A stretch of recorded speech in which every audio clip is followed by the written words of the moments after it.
Welcome, everybody, to the Table Rush Talk Show. First, I apologize for the missed episode last week. I was back from Ireland where I had blown up my computer, and I spent the week getting a new one, recovering lost data. Thank God I had backups, all those things. So I'm back up to full speed. Anyhow, in this interview, which was recorded live from the Mind, Body, Soul magazine spring release party that was held in Solana Beach, California, I interview documentary photographer and social media manager Maria Russo. She's an amazing woman, beautiful inside and out. And at the end of this interview, she gives you the 3 tips for fledgling photographer content creators. And she's got some amazing stories. We pack in a ton of stuff in our 10 or 15 minute interview. Enjoy it. And of course, subscribe, look, like, follow, comment, 5-star, and review. Enjoy this interview with Maria Russo. You know when someone is selling from stage and at the end, the audience gets up and rushes to the back of the room to buy? That's a table rush. My name is Misha Z, and the Table Rush Talk Show is all about bringing you the tools, strategies, and tactics that you can use to grow your audience and inspire them to buy.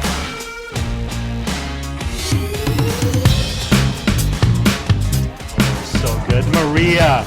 Yes. Maria, hey. Welcome to the Table Rush Talk Show. Thank you. Yes.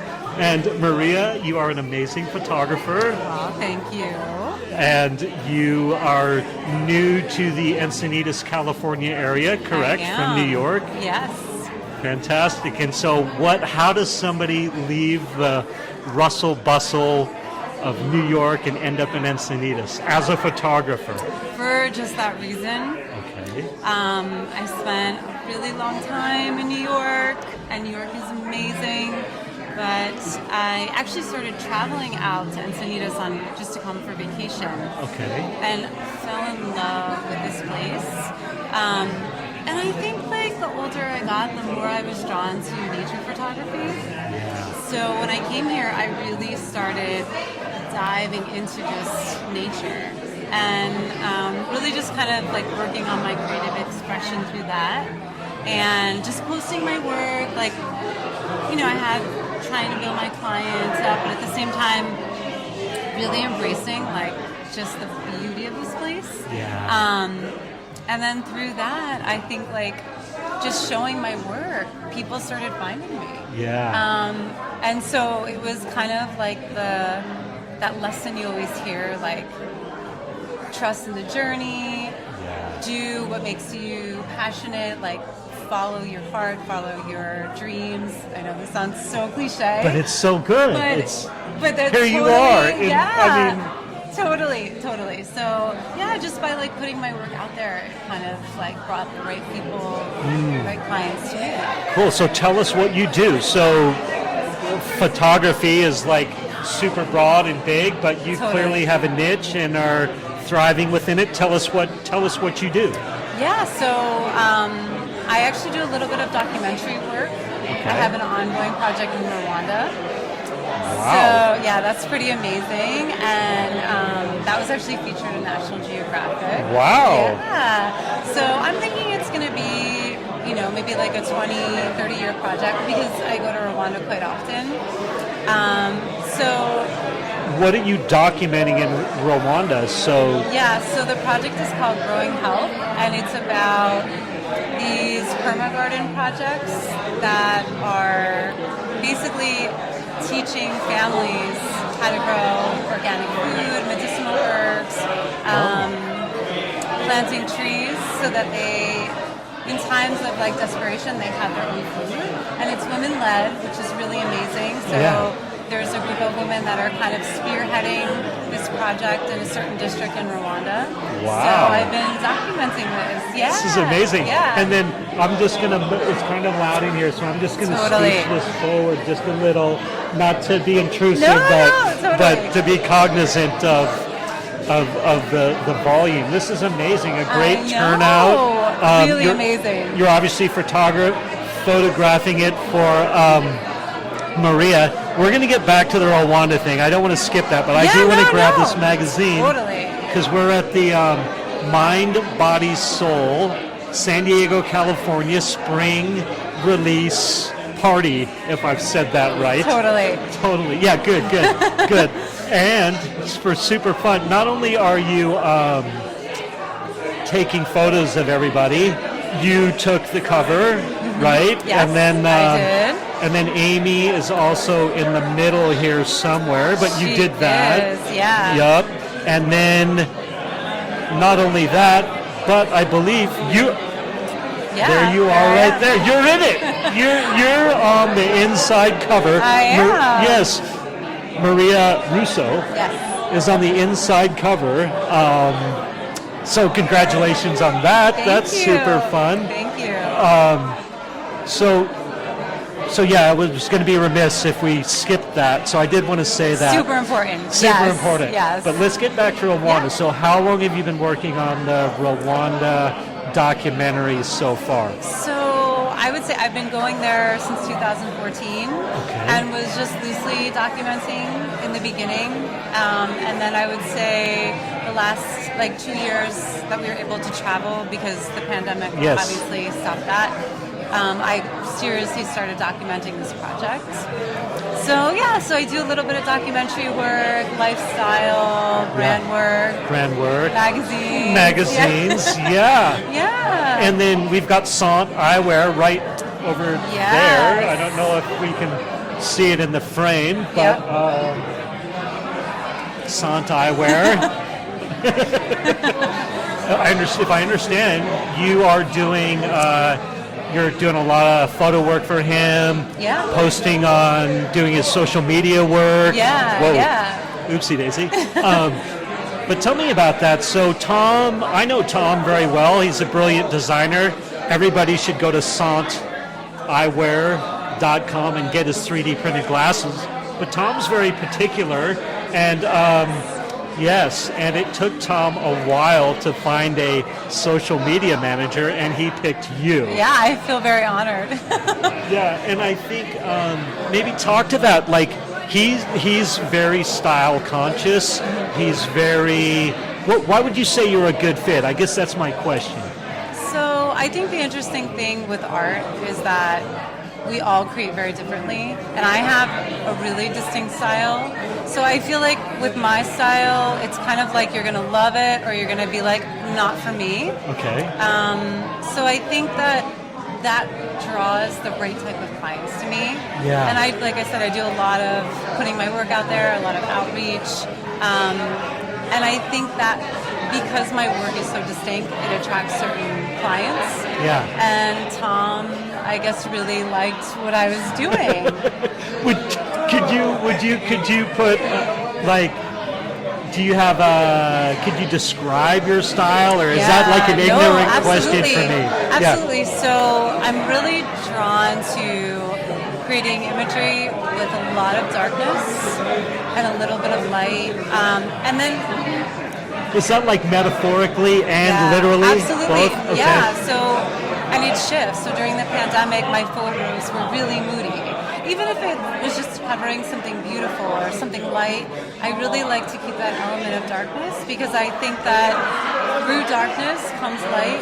Yes. So I do quite a bit of balancing with that. And typically a lot of commercial work or lifestyle work can be really bright and beautiful, right? Yes. But I also think my work has a place as well because it does sort of emulate that feeling of what life is really like, right? Like we need darkness to have light and vice versa. So yeah, I would say it's more moody. I like it. So it would give I think in the social media world or the marketing world, we're always we're making it as shiny as we can, so to capture like the moodiness and some of the grit, really perhaps. Raw. Rawness. I love that. If people want to find you and look at your work, where are they going to find Maria Russo? The best place is Instagram, and my handle is Maria, Maria, and then A again, Ugust. So Maria A. August. My middle name is August. So. Oh, so Maria. So say it again, one more time. Maria A. August. So 3 A's in the middle. Oh, Maria A. August. Yeah. That's your handle. That's my handle. Love it. Fantastic.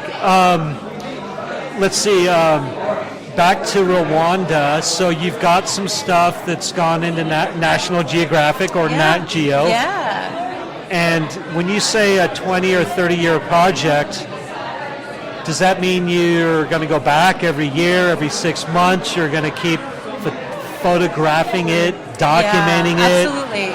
So a lot of photographers, I think, that take the art really seriously, they take on these really long-term projects. And that is because you want to really be able to explore the subject that you're photographing. And the best way to do that is to get to know it. And you can't really get to know something or the facets, the complexities, especially when you're dealing with the human elements. So you really have to take the time. And the only thing that can do that is if you actually do this over a long-term duration. So I say, and some photographers, it's 5 years, it's 10 years. You really have to kind of feel it out. But I do see myself going back, hopefully if I can make it till I'm 70. Yeah, so, fantastic. Yeah. I love it. What a great project. And I always like to ask, so what would be the top 3 things you would say to a fledgling photographer that's wanting to break into this content creation space, to photograph people, to support a brand like Santa Eyewear or something like that? What are your top 3 tips? Yeah, I think the most important thing is to follow your artistic instinct. I think the easy thing to do, or sometimes we kind of feel like the pressure to do what everyone else is doing. Yes. And I think that actually hurts you. So just follow what feels right to you, and the right people, the right brands, the right clients will find you. I love that. That's a great tip. I think there's so much stimulus coming at us, telling us how to do things, what we should do, how we should absolutely present ourselves. Way too much, when in reality it's like, how can we stay true to ourselves, and can we also go the distance? I don't know if go the distance is the right word, but sometimes it might take a little bit longer to build, but maybe we've got more longevity. Yeah. But I think the reward is greater. Awesome. So that's a number 1 tip. Any other, a tip 2 and 3? Yeah, I think knowing the technical side is really important. Okay. So it's definitely worth investing a lot of time. I think the online world in terms of education is really valuable. Yeah. I took a lot of great online education courses for photography. Okay. 7 Photo Agency, if you're interested in documentary work, that's a great place to start. And I think even if you're not interested in documentary work, there's facets of it that can apply to all areas of photography. Yeah. So education. Never stop learning, because, as you know, it's always changing. The technicalities are always changing. So I love that. I think that's great advice. I would also add, and maybe you can validate this, don't let not knowing enough slow you down, though. Totally. Jump in the mix and just get after it, but just learn. But just learn and make yourself available, yeah? Yeah, absolutely. Do it every day. Do it every day. Yeah. Cool. And number 3? Number 3, oh gosh. I think it would be that, just immersing yourself. If it's something you're really passionate about, immerse yourself in it. Yeah. And it could be temporary. Maybe it's just a hobby, or maybe it's something that will grow to be, financially rewarding. Yeah. But I think that it's worth, anything that you enjoy is worth doing well, or at least attempting to do well. Yeah. And so diving into it, and really, art is just, it's amazing, and it's endless, right? Yes. What we can learn is infinite. So that's a really beautiful thing. Yeah. Cool. Maria, I want to let you get back to your job Thank you. of photographing this amazing event. Again, we're at the Mind, Body, Soul spring release. Mind, Body, Soul magazine. Maria's on the inside cover. Awesome, great style, ton of fun. Thank you so much for jumping in the fray, and cheers. Cheers. Okay, Maria. Awesome.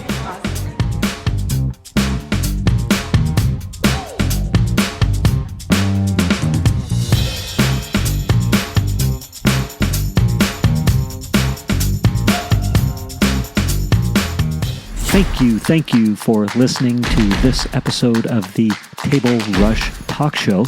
For resources to help you sell your stuff, go to belove.media/resources. That's belove.media/resources. And be sure to subscribe, comment, 5-star, and share. Thank you again for